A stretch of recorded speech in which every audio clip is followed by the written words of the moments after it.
Greetings, Christ. It is I, the one known as Jesus.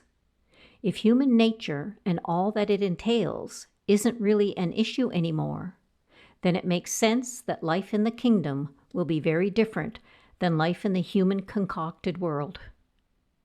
Let's spend the next few Sundays drawing up a blueprint for what we are envisioning, shall we?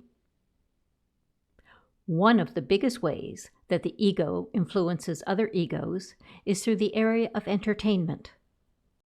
Most egos feel that they need constant stimulation through mind-based pursuit of pleasure. But Christ has a different approach.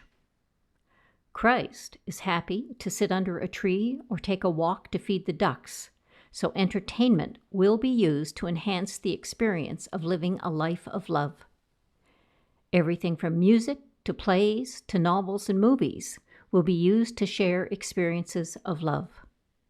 They will reflect love's viewpoint, so the meat of human entertainment, namely sex and violence of all types, will be relegated as relics of the past.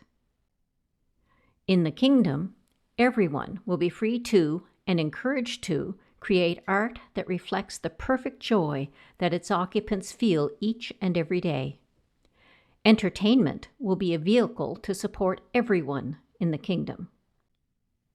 It will not be lurid and exploitive because everyone will only want to explore what love offers. Will it be sticky sweet? It's unlikely. It will be rich, textured, and most importantly, real, because love is real. It isn't fake and contrived.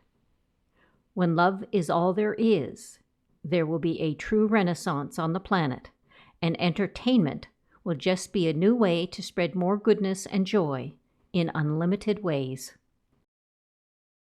Love and blessings. Jesus.